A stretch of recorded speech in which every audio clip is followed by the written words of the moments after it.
On this day, the 26th of December, 1790, the King of France, Louis XVI, gives his public assent to the civil constitution of the clergy. This new law was to subordinate the church in France to the state.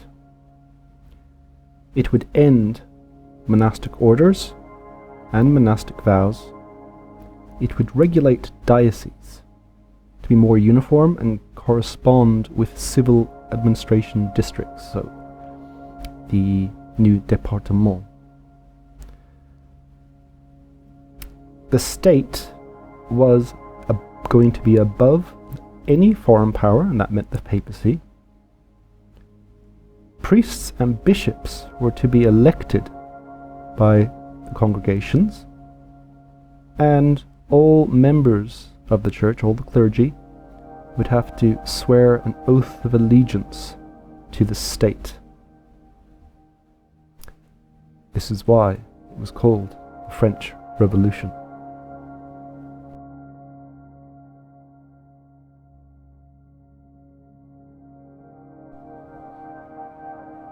The background to this and the history between the monarchs of France and the papacy had not always been straightforward. It was French machinations that caused the Great Schism, where there had been a French papacy in Avignon, which at the time was on the border of France, the Rhone being the border, but it was basically almost in France. And the area around Avignon was part of the Papal States. And this went on for almost a century, where the kings of France would be appointing a French pope into the seat at Avignon. Now, during the Reformation, there had been much opposition to the church. At one point, about a quarter of the population of France were Calvinists, or some sort of flavour of Protestant. Very nearly, France almost became a Protestant power. And outside of these two big things that happened in France, that the Gallican Church was seen as a little bit different from the church as a whole. The kings of France had the authority to call assemblies of the clergy. They could have influence over who would be appointed as bishops and archbishops. So they had a lot of authority. The state already had a lot of authority over the church in France, and this was an ancient struggle.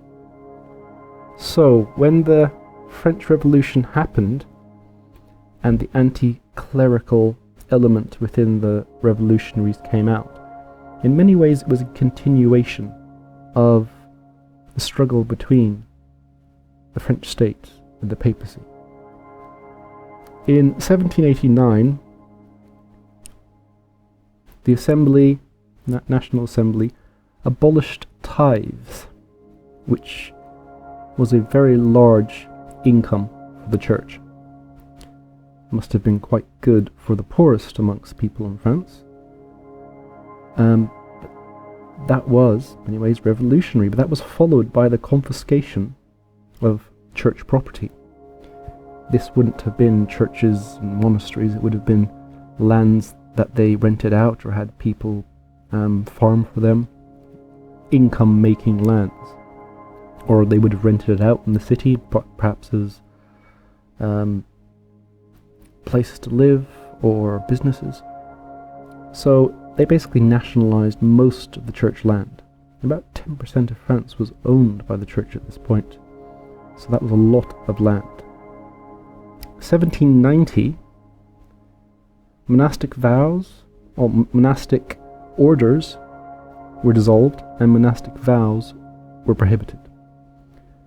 And the administration of the remaining church property, so that would be churches, orphanages, hospitals, things like that, the administration of that land and those properties were transferred to the state.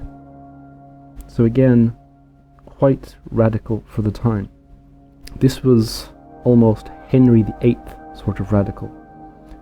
A secular, you could say a secular Reformation in France.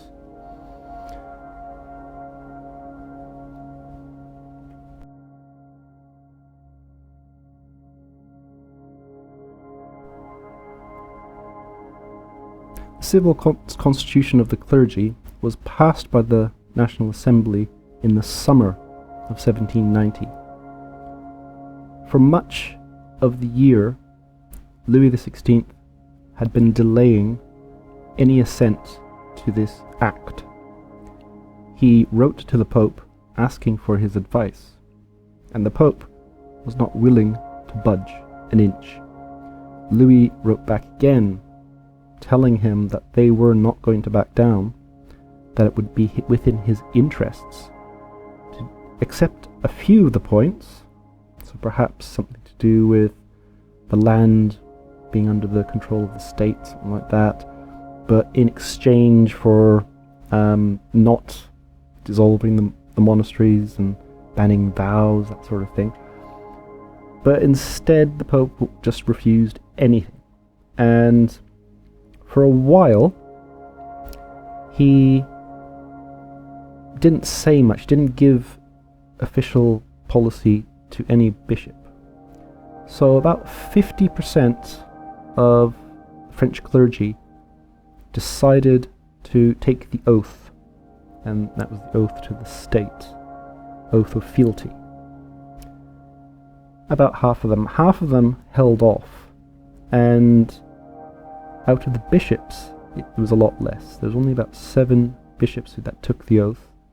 The rest of them were waiting to see what the Pope would say. Louis XVI, obviously being a devout Catholic, he opposed this, and he was trying to water it down. And that's why he wanted the Pope to be on his side, but the Pope, not interested. So, once Louis XVI, on the 26th of December 1790, gave his public assent, he'd waited about 6 months. The Pope then comes out after this, condemns Louis XVI, condemns those who took the oath, and this causes a split in the church in France. So there are people who see the people who didn't take the oath as reactionaries, anti-revolutionaries, dangerous, but there are also many who see the ones who did take the oath as traitors. And so this causes problems. This leads in many ways to the various revolts around France to the new Republican government. The Vendée, in which up to 200,000 people end up dead, was called the Royal Catholic Army of the Vendée. This obviously was after Louis XVI had been killed. And they opposed the reforms to the church, and they opposed the Republic. But the Vendée was just the most famous and most resistant part of France. The civil war that followed the murder of the king, became more personal. This created division between many people who wouldn't have been divided before this, and eventually it would lead to the Concordat in 1801 between Napoleon and the papacy. Although the papacy agreed that Napoleon would have the right to appoint bishops and that sort of thing, so it was a bit of a fudge. But the constitution for the clergy, the civil constitution of the clergy, probably went too far. It was too radical. I think most people would have been happy with the tithes abolished, nationalizing a lot of the land, and maybe even the administration of church property being transferred to the state, but making them swear oaths to the state and banning monastic orders and vows, that was probably too radical.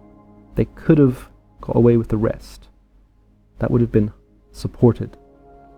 But they went too far in terms of issues of belief and faith. And that's not really something that politicians should be getting themselves involved in. Especially since the revolutionaries said, the rights of man, that everyone should be free to worship in any way that they want. Obviously, it didn't extend to Catholics within France. So, that's what happened today.